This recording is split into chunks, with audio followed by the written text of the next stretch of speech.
उत्तर प्रदेश के मुख्यमंत्री योगी आदित्यनाथ के सीएम पद की शपथ लेने के बाद कई मैसेजेस और वीडियोस इंटरनेट पर तेजी से वायरल हो रहे हैं। ऐसे ही एक मैसेज में उत्तर प्रदेश में आरक्षण खत्म करने का दावा किया गया है, जिसे सीएम योगी आदित्यनाथ से जोड़ा जा रहा है। लेकिन इस वायरल खबर की सच्चाई क्या है, आप भी देखिए।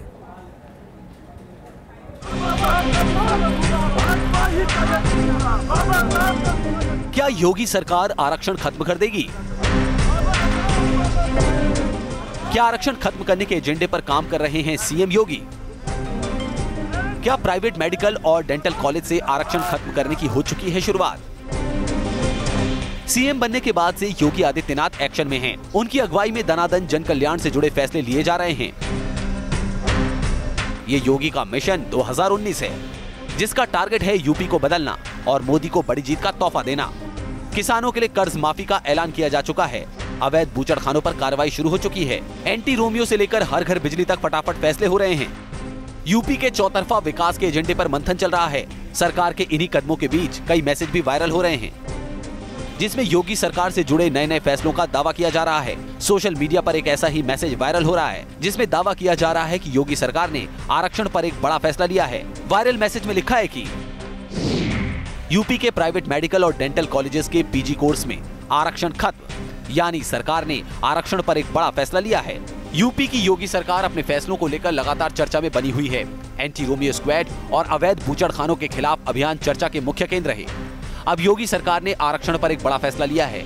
यूपी के निजी मेडिकल और डेंटल कॉलेजेस में पीजी कोर्स में आरक्षण नहीं दिया जाएगा। तमाम सोशल साइट पर ऐसा दावा किया जा रहा है। लोग इस मैसेज को खूब शेयर कर रहे हैं। लगातार घूमता ये मैसेज हमारी नजर में आया तो हमने इसकी हकीकत जानने के लिए इसकी तह तक जाने का फैसला किया। हमने इस मैसेज की पड़ताल शुरू की। सोशल मीडिया पर इन दिनों एक मैसेज वायरल हो रहा है। योगी सरकार से जुड़े इस मैसेज में दावा किया जा रहा है कि योगी सरकार ने एक नया फैसला लिया है। इस फैसले के तहत यूपी के तमाम प्राइवेट मेडिकल और डेंटल कॉलेज में SC, ST और OBC को मिलने वाला आरक्षण खत्म कर दिया गया है। क्या है इस वायरल मैसेज की हकीकत, इसी की आज हम पड़ताल करेंगे। वायरल मैसेज की तहकीकात शुरू करते ही हमारी नजर RSS के मनमोहन वैद्य के बयान पर पड़ी। यूपी चुनाव से पहले उन्होंने आरक्षण नीति की समीक्षा के संकेत दिए थे। डॉक्टर आम्बेडकर जी ने कहा है कि किसी भी राष्ट्र में हमेशा के लिए ऐसा आरक्षण का प्रावधान रहे ना, ये अच्छा नहीं है। जल्द से जल्द इसकी आवश्यकता निरस्त होकर सबको समान अवसर देने का समय आना चाहिए, ये भी उन्होंने कहा है। और इसलिए वो आरक्षण की सिवाय बाकी अन्य आरक्षण के बदले में सबको अवसर अधिक दिए जाए, शिक्षा अधिक दी जाए, इस प्रकार प्रयत्न करना चाहिए। हमें RSS प्रमुख मोहन भागवत का वो बयान भी मिला जो उन्होंने बिहार विधानसभा चुनाव से पहले दिया था। सामाजिक भेदभाव जब तक है तब तक सामाजिक आरक्षण चलेगा, ये संघ का कहना है।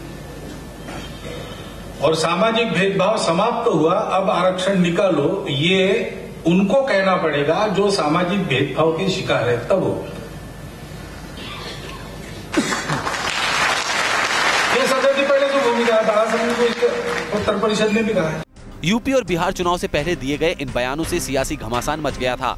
बिहार में RJD और JDU गठबंधन ने इस मुद्दे पर बीजेपी को घेरा और नतीजे ने इस पर मोहर लगा दी कि भागवत का बयान बीजेपी के लिए भारी पड़ गया। ऐसा ही यूपी चुनाव के दौरान भी हुआ। RSS के ऐसे बयानों के बाद मोदी भी सामने आए थे और ऐलान किया था कि आरक्षण किसी कीमत पर खत्म नहीं होगा।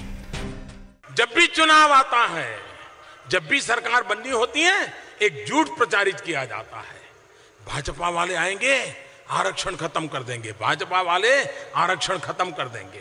बाबा साहब आंबेडकर ने हमें जो दिया है, उसी ने देश को एक ताकत दी है और उस ताकत को कोई रोक नहीं सकता है। मेरे भाइयों बहनों, कोई रोक नहीं सकता। लिहाजा सर्कुलेट हो रहे मैसेज को देखकर हमारे जहन में कई सवाल घूम रहे थे। क्या यूपी में आरक्षण खत्म हो जाएगा? क्या निजी संस्थानों से सरकार इसकी शुरुआत कर चुकी है? क्या PM मोदी की मर्जी के खिलाफ जा सकती है यूपी सरकार? इन्हीं सवालों के साथ हमने अपनी तफ्तीश को आगे बढ़ाया। सवाल बड़ा अहम था कि वायरल मैसेज आया कहां से, क्या है इसकी सच्चाई। पड़ताल में जुटी टीम बीजेपी दफ्तर भी पहुंची ताकि इस पर यूपी सरकार या बीजेपी की राय जानी जा सके। तब हमें पता चला कि योगी सरकार ने आरक्षण पर ऐसा कोई फैसला नहीं लिया है। ये केवल और केवल शरारत है, इसके अलावा कुछ भी नहीं है। और पूरी बात निराधार है, तथ्यहीन बात है। और आदरणीय योगी आदित्यनाथ जी की सरकार ने इस प्रकार का कोई भी निर्णय नहीं लिया है और ये पूरी तरीके से शरारत है, इसके अलावा कुछ भी नहीं। पड़ताल के दौरान हमारी टीम ने कई जानकारों से बात की, यूपी सरकार से जुड़े वरिष्ठ अधिकारियों से भी वायरल मैसेज पर चर्चा की। इस दौरान हमें वायरल मैसेज से जुड़ा एक अहम सुराग मिला, जिसके मुताबिक निजी मेडिकल डेंटल कॉलेज के पीजी में दाखिले के लिए आरक्षण खत्म करने का फैसला 10 मार्च का है। यानी ये फैसला यूपी के चुनावी नतीजे आने के एक दिन पहले का है। फैसले की कॉपी सभी मेडिकल कॉलेज में भेजी गई है, इसलिए इस सत्र से ये फैसला लागू हो रहा है।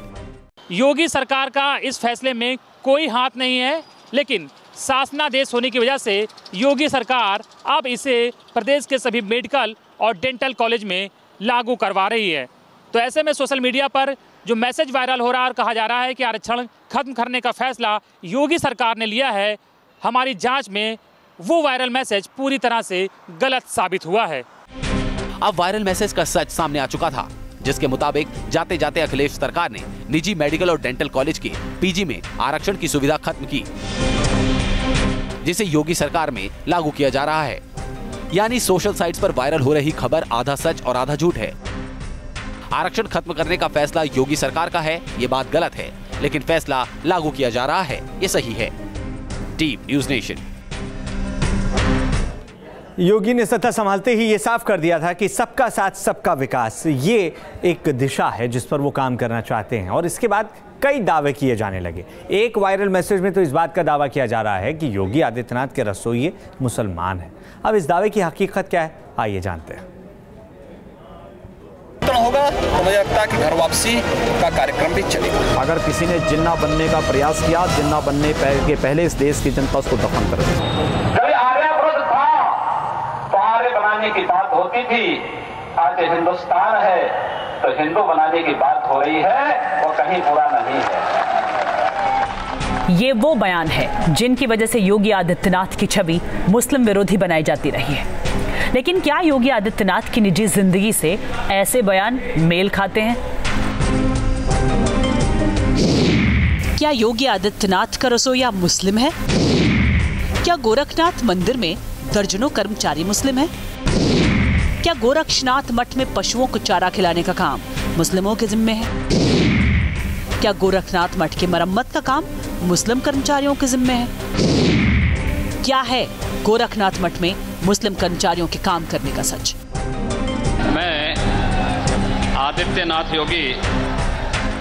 यूपी के मुख्यमंत्री योगी आदित्यनाथ की सीएम पद की शपथ लेने के बाद इंटरनेट पर कई मैसेजेस और वीडियोस वायरल हो रहे हैं।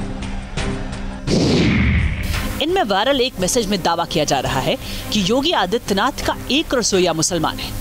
वायरल मैसेज में दावा किया जा रहा है कि मुस्लिम रसोइया मुख्तार ही साल के 365 दिन योगी आदित्यनाथ के लिए भोजन तैयार करता है। योगी आदित्यनाथ अगर व्रत रखते हैं तब भी उनका भोजन मुख्तार ही बनाता है। इंटरनेट पर वायरल हुआ ये मैसेज तब हमारे पास पहुंचा, हमने इसका सच जानने का आगाज किया। हिंदुस्तान में गंगा जमुने तहजीब को विकसित करने में मठ की बेहद अहम भूमिका रही है। गुरु गोरखनाथ की स्वीकार्यता सभी धर्मों में है। आम छवि से अलग हकीकत के धरातल पर गोरक्ष पीठ में सांप्रदायिक सौहार्द की तस्वीर दिखती है। यहाँ लाइन से मुस्लिम समुदाय की दुकानें हैं। किसी का भी कोई परेशानी नहीं होती है। बहुत खुश हैं हम लोग, बहुत खुशहाल हैं। इंटरनेट पर पड़ताल के दौरान हमें ये भी जानकारी मिली, गोरखनाथ मंदिर परिसर में कई मुस्लिम परिवार पीढ़ियों से रहते हैं। मीडिया रिपोर्ट्स के मुताबिक सीएम योगी आदित्यनाथ के गौशाला सेवा केंद्रों में गायों की संख्या 400 है। जितना आदित्यनाथ इन्हें मानते हैं उतना ही इन गायों के करीब है इस गौशाला के इंचार्ज मोहम्मद मुआद। गोरखनाथ मठ की मरम्मत से जुड़े सभी काम 70 साल के मोहम्मद यासीन के जिम्मे है। हम यहाँ 40 साल से हैं। हम यहाँ आए हैं, उसके बाद मैं 5 साल तक कैशियर था। उसके बाद तब से मैं निर्माण का कार्य देखता हूँ 35 साल से, और सब यहाँ जितनी बिल्डिंगें सब मैं ही बनवाता हूँ, चाहे नया हो पुराना हो, सब कुछ मैं बनाता हूँ। मठ के दस्तावेजों और राजस्व संबंधित रिकॉर्ड रखने वाले विभाग की देखभाल का जिम्मा 51 साल के जाकिर अली वारसी के पास है। इनायतुल्लाह अली और नसीर अहमद गोरखनाथ मंदिर के बागीचे में माली के रूप में काम करते हैं। मंदिर के मुख्य आर्किटेक्ट इंजीनियर तिवारीपुर इलाके के निसार अहमद रहे हैं। एक और शख्स है हमारे साथ, मोहम्मद एहतराम साहब। ये भी पिछले 20 सालों से इस पीठ से जुड़े हैं, योगी आदित्यनाथ से जुड़े हैं। क्या है तजुर्बा आपका मोहम्मद एहतराम साहब? हम लोग महाराज जी के सेवक हैं।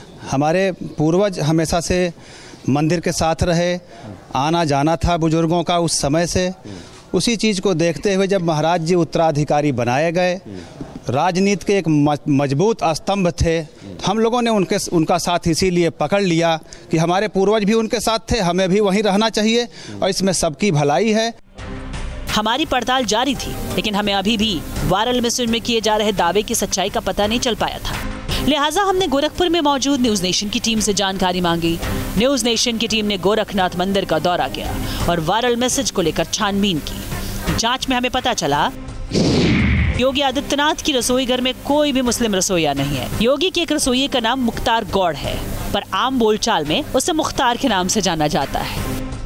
ये माना जाता है कि एक जो हेड कुक हैं वो मुस्लिम है, क्या है, सही है ये ऐसा? नहीं, हाँ मुस्लिम नहीं है, इसमें मुस्लिम नहीं है। बताया जाता है मुख्तार नाम का कोई शख्स है यहाँ पे, मुख्तार। हाँ, मुख्तार नाम का नाम है उनका, लेकिन वो मुस्लिम नहीं है। परमानेंट रसोईया हमारे हैं, मुख्तार गौड़ है उनका नाम, जो मुख्तार लोग कह करके उसको कहते हैं, लेकिन ऐसी कोई बात नहीं है, वो गौड़ है, कहार है। और अच्छा, मुख्तार के अलावा मंदिर में ये भी कहने में सुनने में आता है कि योगी जी का जो पर्सनल एक उनकी जो चलती है टीम, उसमें भी कोई मुस्लिम है, या फिर उनकी जो पुलिस सुरक्षा मिली है उसमें भी कोई मुस्लिम है, ड्राइवर मुस्लिम है? नहीं, ना कोई ड्राइवर मुस्लिम है उनके साथ में, और ना कोई गनर उनके साथ में है, ना मंदिर में सिर्फ मुस्लिम में एक ही व्यक्ति है, यासीन जी हैं। जो यासीन जी यहाँ के बिल्डिंग मकान जितने बनते हैं वो देखते रहते हैं। तो हमारी पड़ताल में सीएम आदित्यनाथ के मुस्लिम रसोइया होने की वायरल खबर गलत साबित हुई। हाँ, गोरखनाथ मंदिर में कई मुस्लिम कर्मचारी काम करते हैं और यहाँ धार्मिक आधार पर भेदभाव नहीं होता। लखनऊ से दीपक श्रीवास्तव के साथ टीम न्यूज नेशन। क्या जो कोल्ड ड्रिंक आप पी रहे हैं उसमें इबोला वायरस मिला है? अब इस मैसेज की हकीकत क्या है, आइए जानते हैं।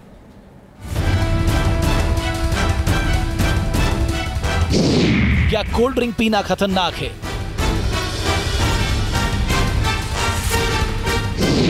क्या गर्मी में कूल करने वाला कोल्ड ड्रिंक नुकसान पहुंचा सकता है?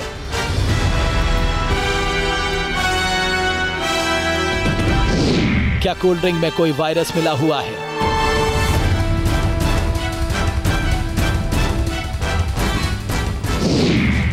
क्या कोल्ड ड्रिंक पीने से आप बीमार पड़ सकते हैं? गर्मी का मौसम आते ही लोग कूल कोल्ड ड्रिंक के घूंट लगाने लगते हैं, लेकिन इसी कोल्ड ड्रिंक को लेकर सवाल भी उठने लगे हैं। ये सवाल इसलिए उठ रहे हैं क्योंकि सोशल मीडिया पर एक मैसेज बहुत तेजी से वायरल हो रहा है, जिसे लोग काफी लाइक कर रहे हैं और इस पर लगातार कमेंट भी कर रहे हैं। हैदराबाद पुलिस की तरफ से पूरे भारत को सूचना दी गई है, कृपया आने वाले दिनों तक आप कोई कोल्ड ड्रिंक न पिएं, क्योंकि इसमें एक कंपनी के कर्मचारी ने इबोला नाम का खतरनाक वायरस का दूषित खून मिला दिया है। ये खबर एक चैनल ने बताई थी। आप जल्द से जल्द इस मैसेज को फॉरवर्ड करके मदद करें। ये मैसेज आपके परिवार में फॉरवर्ड करें। आप जितना हो सके इसे शेयर करें। सोशल मीडिया के सभी प्लेटफॉर्म पर घूमते हुए जब ये मैसेज न्यूज नेशन के हाथ लगा तो हमने इसकी पड़ताल करने की ठानी। लेकिन अपनी पड़ताल शुरू करने से पहले हमारे ज़हन में कुछ सवाल थे। मसलन, इबोला वायरस क्या होता है? इबोला वायरस कैसे फैलता है? इबोला वायरस के लक्षण क्या हैं? और क्या कोल्ड ड्रिंक के जरिए इसे इंसानों तक फैलाया जा सकता है? इन सवालों के साथ हमने अपनी पड़ताल शुरू की। इस दौरान हमें पता चला 1976 में अफ्रीका में पहली बार इबोला वायरस का पता चला था। उसके बाद ये बीमारी कई बार सामने आ चुकी है। सूडान के मुजीरा और कांगो के इबोला गिनी में एक साथ इबोला वायरस फैला था।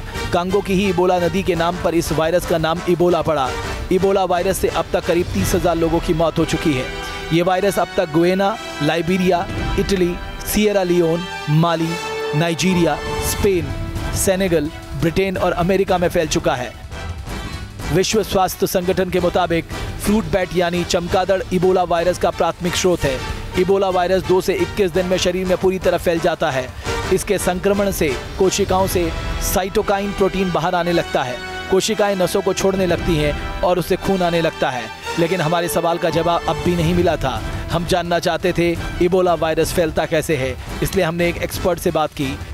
वायरस को एक कोल्ड ड्रिंक में डाल के ब्लड के माध्यम से और उसको अगर निकाला जाएगा तो ऐसा किसी प्रकार की संभव नहीं है।